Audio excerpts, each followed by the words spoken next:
Let's get on to the football. Which of the disappointing defeats shall we start with? I'm thinking we go Ipswich. We do it in chronological order. Let's get this one out of the way first. We knew it would be a tough evening. Ipswich playing well, an established team, well organised, very much the team with momentum at the moment. But they were playing in League One last year, and this was a home game. So a 1-0 defeat was disappointing, to say the least. Glenn, I know the answer to this because I've read the blog, but when you saw that team news, was that the moment that any hope evaporated for you? It wasn't the moment that any hope evaporated, but I was literally walking up from Ocean Village towards the ground, and usually I haven't got time in the evening games to go for a pint, but the team news sort of came through, and I thought I'm not watching that midfield without at least having one drink, and it's just one of those things you don't like to have all the wind taken from your sails at the start of the game, but it was just one of those things where I just can't see how that is going to be an improvement on what we had against Leicester, where a lot of the problems were our legs in midfield, our tracking back, our intensity, and bringing Joe Aribo in as the one change, it didn't really strike me as the kind of thing that was going to improve those areas.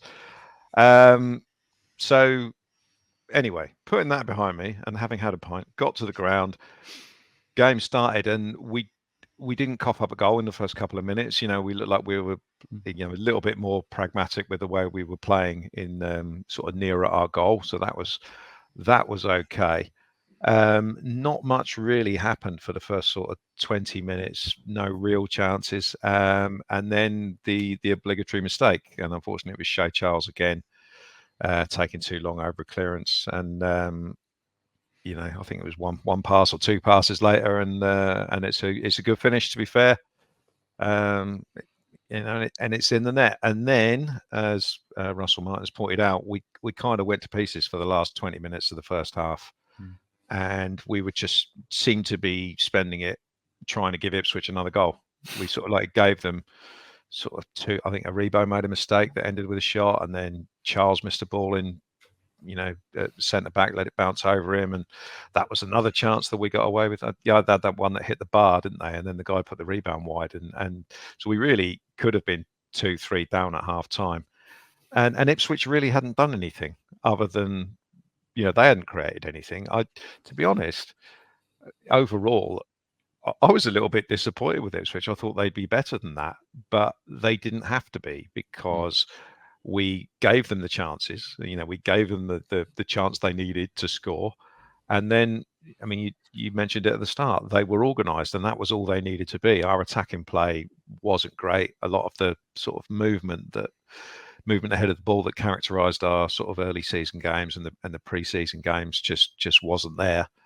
And I thought, at half time, Russell Martin could have taken all three of those midfielders off, and it wouldn't have made the game any worse. But he didn't do anything, and the changes were left far too late. And Stuart Armstrong and Alcaraz came on and made a bit of a difference, but it was too little, too late. So the game kind of petered out. I think we had one chance in the second half where Che Adams managed to find a new way of hitting the goalkeeper from. In the face from about 3 foot out. So, I mean, if that goes in, then it's a kind of different narrative. And the same. I know we're going to get onto the Middlesbrough game. The same there. If he sticks in that chance in the first couple of minutes, and the chance against Ipswich, we've probably got 4 more points. But as it is, we haven't, and it's Ipswich was a disappointing defeat, and I don't think overall that Russell Martin did himself any favours, because I don't think there's a single fan or pundit or anyone who would have picked that team, and that's not a problem if it works and you get a decent result. But if you get a bad result and a bad performance, then people start asking questions, and that's kind of what's happened after the Ipswich game, and that's carried on to the Middlesbrough game. I want to have a little chat about who we think the three best midfielders are, who we think should be starting. So if you are watching live, just let us know. Just leave us a comment. Let us know who you think the three best midfielders are, who should be starting. Steve, team selection to one side, it's these mistakes, they're just getting beyond the joke now, aren't they? You think every time another one happens, you just know that it's going to come again. It was just awful. Yeah, I mean, it's one of those where you kind of think, well, okay, we're playing high risk football, so mistakes are going to happen. So ideally, you want to make those mistakes as far away from your own goal as possible, or when you've got as much cover as possible.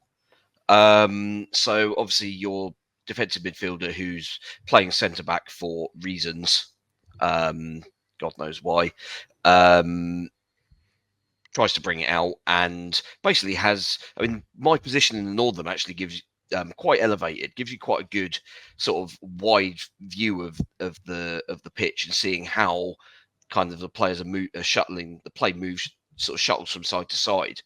And you can see the movement of the players, or in our case on Tuesday night, the complete lack of it.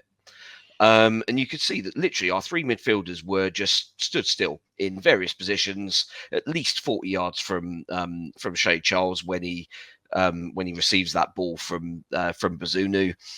And he's basically got no options. And obviously the team kind of instruction is to either try and play your way out or you find a passing angle. And obviously with no passing angle, because there isn't a Saints player within 40 yards of him, he's tried to play his way out, and yeah, has been mugged because he's got three men on him, and yeah, one simple through ball and a good finish from Hutchinson, who I thought was basically Ipswich's only real sort of player doing anything. They didn't they were solid but completely unspectacular, which must admit, as Glenn said, I was quite surprised by.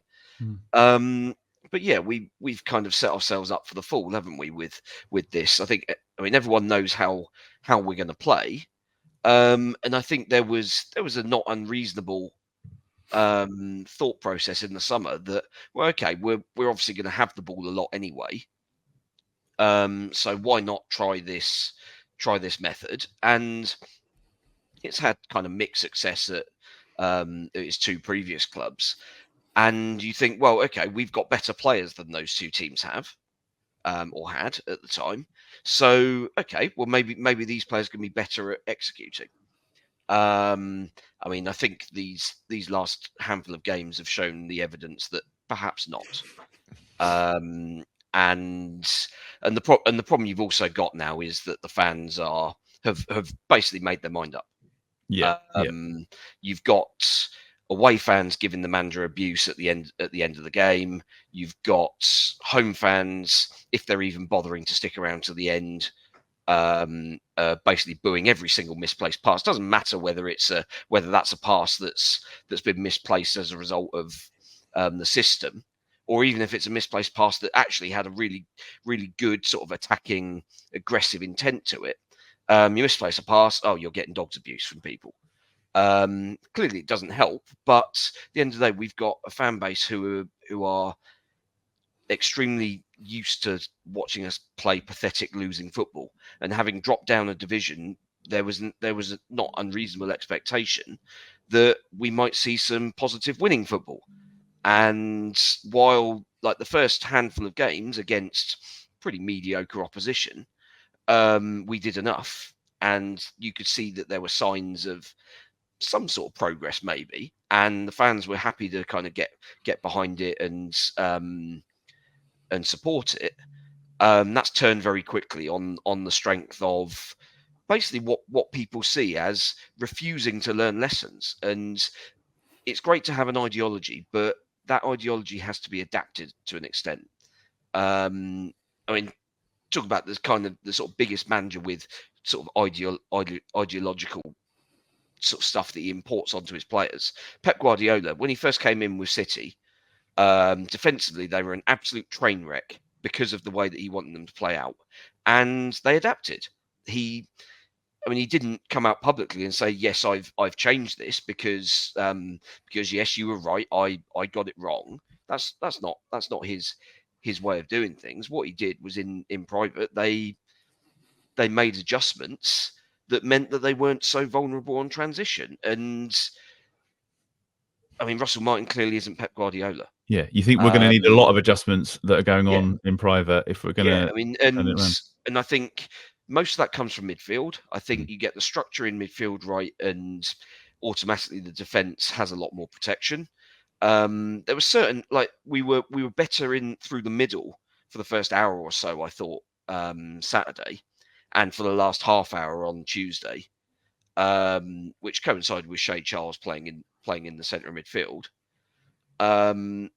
And so that was something that it looked as if we've learned. Well, that's something. Yeah, That's a start. which was basically the only positive I could come out with from Tuesday night. I think was that, okay, well, the subs he made and the fact that he didn't take Charles off as a centre back, he moved him into midfield, and all of a sudden we had a little bit of control in that area. Yeah, we didn't play we didn't do the inverted fullback rubbish either against Ipswich, which meant we had a proper back four in place for most of the time. And as Steve said, when Charles went to midfield and Bednarek came on, it suddenly looked a lot better. And he was obviously going to keep that for Middlesbrough. Alfie, what did you make of Tuesday? Because obviously we've talked about Joe Aribo coming in, but we didn't lose that game because Joe Aribo played, did we? You can see why he would come in, and he gave his reasons for it afterwards. He played in a couple of, I think, was it behind closed doors games, and he said he had a good week training, so he'd obviously earned his place in the team. Yeah, I said that he wasn't the reason they lost to Glen. I'm not sure Glen agreed at the time, but I don't think he still does. No, look, in terms of the setup, and I said at the time, the tactical setup, the way they set up, Glenn's actually mentioned what I was going to say. They stopped this inverted fullback nonsense. I felt that the midfield was slightly more. Well, it was an attempt to be slightly more balanced. It wasn't. It was an attempt to be, and he got it totally wrong. But I felt the actual setup was slightly more pragmatic. I think he'd learned from the fact they'd been hammered twice in a row, and as a result, they didn't actually concede that many big chances. Really, obviously the goal came from another error. I think there was maybe one more, but in that 15-minute period where, for whatever reason, they absolutely completely fell apart. But I thought again they were on top for the second half, but I think looking back at it, maybe Ipswich were more than happy for them to be on top because they looked at them and thought, well, they're not going to get through our back four. We're pretty solid. None of those guys are actually going to score from range or create something magic, and they're happy just to see the game out and get the 1-0 win as they did. But I thought something that was interesting that it definitely illuminated was after the game, Russell Martin said that something along the lines of this group has been fractured and divided for a long time, and I don't think that's sorted. And now I think about it, now I look back at it, and based on what I've seen on Saturday as well, which I'm sure, as mentioned, we'll get on to. Jason Wilcox alluded to that.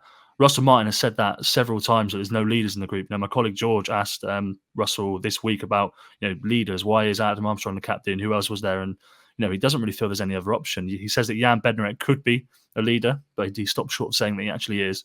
And then you look around the team, that there's nobody there, and it's the same. A lot of the same players from last season. And I think that there's a massive mentality deficit. I think for all the mistakes that Russell Martin may or may not have made, I think the players crumble. The players, they don't believe in themselves. Whether they believe in the manager or not, I don't know. Sam Adozie will tell us that they do. And you'd like to think that only 8 games into the season they still would. But I don't right now believe in them. To be honest with you, I don't think they've got it in them right now. They need to find something from within them or find something from elsewhere. The recruitment last year was really poor. We've spoken about that. They probably didn't recruit the right people.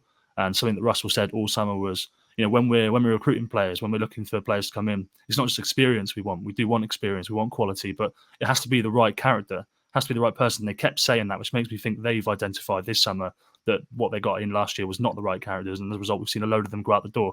So I think there's a massive problem with mentality, and we saw that again on Saturday. And I think, for all the flaws of the system and for the risks they're taking, I think that the players should be able to do a lot better than they are. Even if they weren't given any instruction at all and just told to go 11 versus 11, I think they should be doing a lot better than they are.